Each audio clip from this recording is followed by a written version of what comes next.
For about 11 years now, I've, 37M, been pretty close with, let's call him, John, 38M. We met at a job in my mid-20s and were pretty regular company up until the pandemic, where our hanging out, including a circle of mutual friends, has taken a decline but isn't extinct. John and his partner, let's call her, Jane, 36F, have been together for about 8 years now, engaged for a little under 2 years, both with a child from previous relationships, so they have taken trips with their kids near yearly, and I've been happy to help visit John's, now their, home and check on things, take care of their animals, etc. while they're gone. I've helped them out with other projects/tasks over the years and most recently picked up Jane from the airport returning from a work trip and got her home this past winter during a snowstorm because my vehicle could handle it. Generally, I have been present and helpful on top of our base friendship.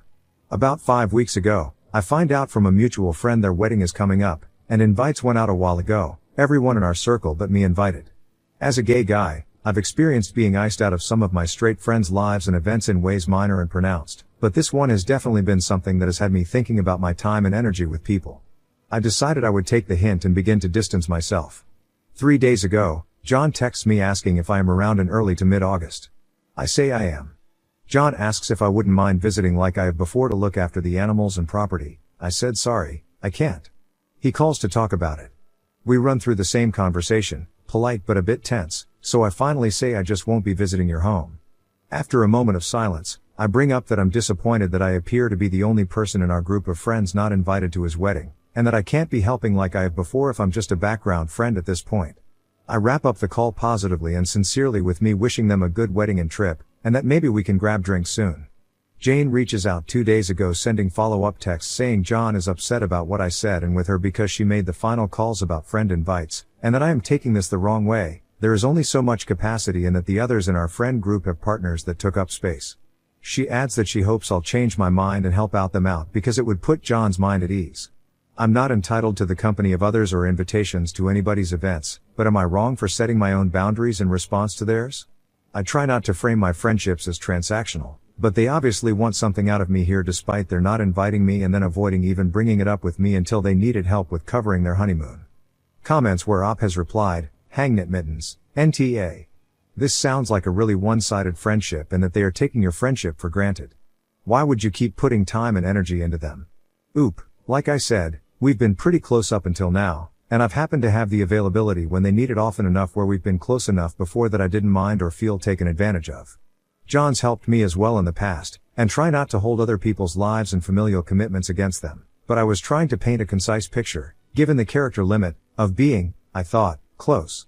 This situation, like I said, definitely changed my perspective given the other friends invited, but I wanted to make sure I wasn't making their wedding about me. They approached me after excluding me. So far people seem to agree, which I'm relieved about.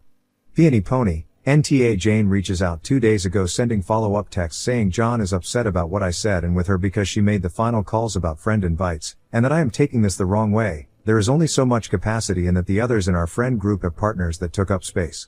What a bogus excuse. If your friends need someone to check up on their animals and property when they are on their honeymoon after a wedding you weren't invited to, they can ask another friend or family member. The audacity of some people astounds me. I am a believer in putting the same energy into a friendship as you experience.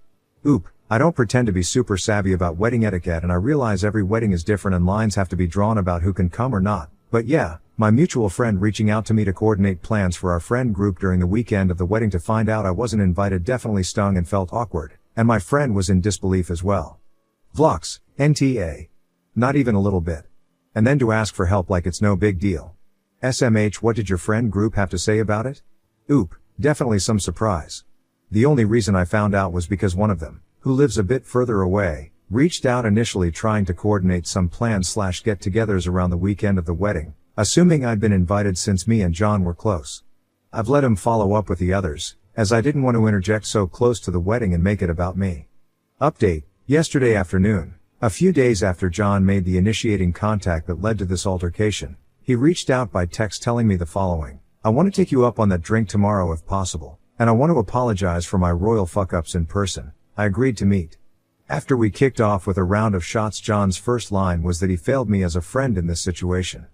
With non-family invites, Jane apparently seemed very preoccupied with a philosophy of couples over singles at the wedding, and he had previously voiced that he felt it was exclusionary and silly, but I guess Jane prioritized couples on the first round of friend invites and told John that it will be easier to fit in others after receiving RSVPs.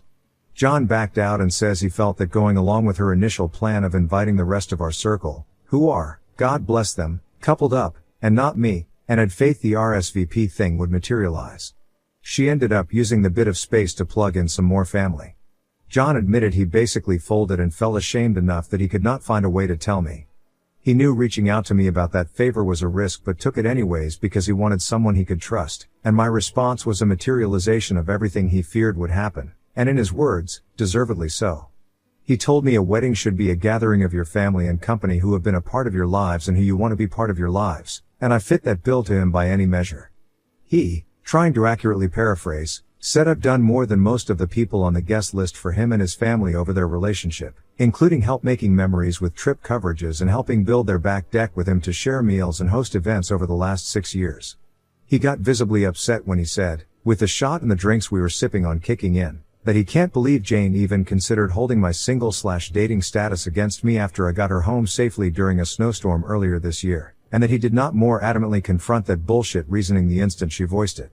He is even more pissed for Jane reaching out to me in the manner she did after my original phone call with him. John acknowledged it would come off as hollow at this point, but after a few exchanges with Jane said there would be no more nonsense and I would at least get a proper invite and +1 if I wanted, and they would make it work if it was even desired by me at this point. He said he is not going to try to do panic damage control but will be upfront with our circle. One has already dropped the wedding and I guess another couple has said something else, by his reporting, like he was with me for his faults, because he and Jane deserve the blowback and he needs to earn trust back, if it's at all possible. He has also made it Jane's problem to find a friend who can come out 9 days in a row to care for the home and pets. With a smirk, he said she's having a hard time securing it, and may likely have to hire help.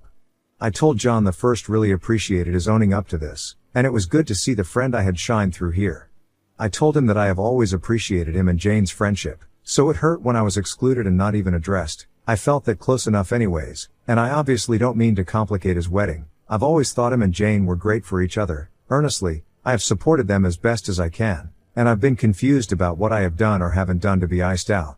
I also admitted it's hard to trust Jane again if she has been weighing the validity of my presence based on my relationship status, and added, with some humor, it's not like I haven't been trying and you guys haven't met some of my previous long-term partners.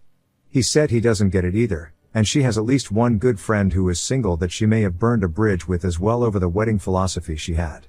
I said the friendship is going to be changed and informed by this, at least very different for a while, and I know that you and Jane had a disagreement leading to this but that I hope that the wedding goes on to be a good celebration. I informed him it feels best to take a pass on the invitation, but he said if there was a change of mind, up to the last minute, to let him know, which was kind and he wasn't desperate/pushy about it. John said the fault is his for not stepping up on my behalf, that he is sorry, and while he feels, I wouldn't expect otherwise, and I agree, he is very lucky to have her in his life and thinks their marriage is a positive development for them. He even told her this whole situation will have him questioning and second-guessing her judgment on social matters with his friends for the foreseeable future. By his reporting, but a credit to their relationship, this was quite a blow to her to hear from him but one she accepted and apologized for after their arguments about the subject. Before we parted ways in the parking lot, we gave each other a bro hug, and John's voice broke a bit when he said he is sorry one last time, and I think mine did too when I forgave him. It was legitimately surprising and therapeutic to have John be so frank and accountable, but not unlike the friend I've known for most of my adult life. It was bittersweet, being all things considered a makeup but also a breakup of sorts to what was previously an unquestioned and assumed strong trust and camaraderie. Maybe we can get there again. It seems possible, and it'd be nice. I'm sitting here after weeks of big feelings stewing on a different shade of big boy feelings now. Thanks for processing with me, Reddit. Additional information from OOP. A lot of people had good things on the range of the spectrum to share with me, and I've done my best to respond to people without getting too consumed and doing other things that need to be done. I was happy for John to talk with me. Maybe commenters are right and they see me as something else than I thought we were as friends. And maybe I've got some work to do to assert myself, and that I have been a doormat up to this point. I know I've got some soul searching to do about me as a person and how I see myself with John and Jane, and maybe my other friendships as well. This relationship felt a lot closer and authentic in a different time, but it's hard to paint a fuller picture of that after a situation like this. Things change. As tempting as it is to accept the invitation and be there for John, I think I trust my instinct to let this be, and if John meant what he said, and if Jane comes around, they'll make the effort to follow up. I will be putting some distance for a while, and time will tell. I'm glad we got a chance to talk, because if it is the end, I feel good about giving him a chance to own it, and as I've gotten older I appreciate the hard work of taking on uncomfortable stuff. I made some plans for that weekend with a couple other friends which I'm looking forward to. Thanks for words and insights, Reddit. Next story, let my wife sleep through every night since our baby was born. Found her crying when I asked for a 5 minutes break. She thought I was going to take our kids away from her. Hey, guys. 5 days ago, my wife, 25F, gave birth to our second child, our daughter, and then our son, 3M, came home 2 days later. For the past 5 days, I, 25M, have put myself on baby duty every night and giving my wife a full night's sleep as well as getting the kids up and ready for the day. Yesterday morning, I had gotten the kids ready to go out after pulling another all-nighter. I don't mind it as it gives me some one-on-one time with baby girl and gives me a chance to get my run back with Radon, as well as gave my wife the chance to get herself ready at her own pace as she's still recovering. She's doing amazing but started to feel bad about me not getting any sleep. I told her it's okay and I'm fine with it, but last night, before I put our son to bed, I asked my wife if she could watch the kids for a moment while I went to the bathroom. When I came back, she had obviously been crying. I immediately went into panic mode but she calmed me down explaining that her mini-B moment was caused by her feeling like she wasn't doing enough and that she felt horrible that I was choosing to stay with our daughter rather than getting any sleep. I understood her and she sent me to bed when she woke up this morning after I got a night of intermittent sleep. I know I shouldn't feel like but I always overthink and, as a dad, I never feel like I'm doing enough or what I do compares to what my wife does. She's amazing and just went through childbirth and I just want to give her the time she needs to recover. Ida? Comments where Op has replied, Commenter 1, let me make sure I have this straight, this thread is about both parents feeling like jerks because they feel like they aren't doing enough to help the other parent rest? This has to be a humble brag, right? Nah, and let your wife know not to worry. She did the heavy lifting the last trimester, really the whole pregnancy, and that you are happy to carry the load a bit until you can't, and by then she should be rested enough that you two can walk forward together. Oop, a bit of both but I truly do feel like I need to be doing more. I want to prove that not every man is doing just the bare minimum and that I can take care of our kids and be trusted just as much as mothers are by default. Update, November 1st, 2024. Hey, everyone. So, a lot of people saw my last post. I mean a lot and too many people commented to get to every comment and respond. I apologize for that and I thank you all for the supportive words. I do not, however, appreciate any slander towards my wife. For a little context, I felt like TA because I made my wife cry while leaving her with the kids, regardless of her telling me that it was A, only for a trip to the bathroom, and B, necessary for me to sleep in our own bed. Secondly, I currently have 6 weeks off of work for child bonding so work is no sweat as of now. Thirdly, whomever commented that we should take shifts, you all get cookies. We discussed taking shifts starting tonight with me taking the night/early mornings. And finally, there is a whole host of backstory on why we're both a bit emotional.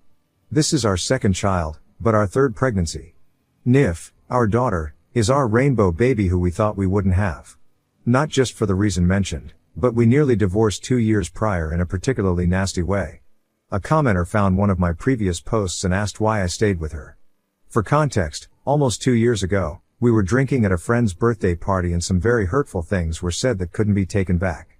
Even after sobering up, I was too hurt to move on and I told her I wanted to divorce. We both knew it was because alcohol was the problem and she swore she would get help. The idea that we needed CC and IC was also thrown in. We both uncovered problems that needed resolving. Long story short, we focused on fixing the problems in ourselves and our marriage and started breaking generational cycles.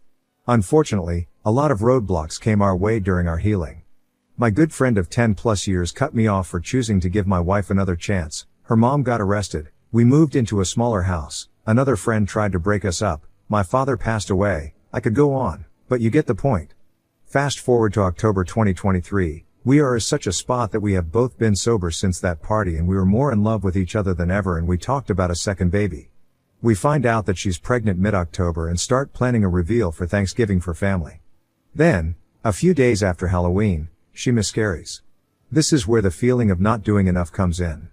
I am at work, 35 miles away, when she needs to go to the hospital, and the person who she thought was her best friend for 8ish years chooses not to go with her, so she had to go by herself on top of trying to wrangle and stay strong for a rambunctious toddler. I felt horrible and even with therapy, I haven't really been able to move on from that. So when she got pregnant with our daughter, I did every little thing for her with gusto. Obviously leading up to, and exceeding past, birth. Evolving into a mantra of I will be the best husband and father I can humanly be. Which leads to another common comment I've been seeing, her many be moment. We both have a dark sense of humor and make light of our pain before helping each other through a problem. So her saying that she had a mini B, she was just breaking the ice of her problem. Leading to the related problem some people seem to have. A little bit of crying is not a mental breakdown. A. You have no right to say someone is or isn't going through something, regardless of circumstance, and B. I downplay because privacy. But I guess I need to say that while I went to the bathroom, and our son was in his room and our newborn was fast asleep, my wife sobbed at her hands and knees fearing that she might fall down that path again, and I was only taking on so much responsibility because she's afraid I'm only preparing to take them in case she does spiral. When someone posts something a bit vague, it's not necessarily for ulterior motives. This post was made to answer any questions people had regarding the other one and to give background on our marriage, so I may not update again. I do sincerely thank everyone who was kind in the comments, especially all the moms who mentioned the 5 days thing. It gave my wife a laugh and some relief. Additional information from OOP based on the friendship with that good friend of 10 plus years. OOP, upon reflection and consulting with my therapist, we believe the friend that cut me off was trying to get me to leave my wife for her. That's what the friend who was trying to break us up was trying to do as well. My wife usually is a great judge of character and she has a very big heart and she really has come a long way. I didn't want to have to put all her growth in the post, but I can rattle some stuff off. She went to AA, she learned how to drive, she started setting boundaries with friends and family, she was the one who ended the friendship with her ex-BF, just to name a few accomplishments. Comments where OP has replied, Commenter 1, sending you both so much love. It sounds like you've been through the ringer, but are hanging in there. Stay strong, you're doing great. OOP, it's been a rough year, yeah, but we're making it through. Thank you for the kind words. Commenter 2, hey OP, thanks for the update. I'm so glad you managed to have a conversation with her about this. You're a good husband and father, and she will appreciate all the support you're giving her. I'm glad the 5 days suggestion made her laugh. That's just what you need to do. Keep joking with her if that's what she enjoys. Just continue to be there to support her. And make sure you look after yourself as best you can. Stay strong, you're doing a fab job. You'll both be okay. OOP, something she told me was, you don't get an achievement for getting X amount of sleep. All I can say is therapy has done wonders.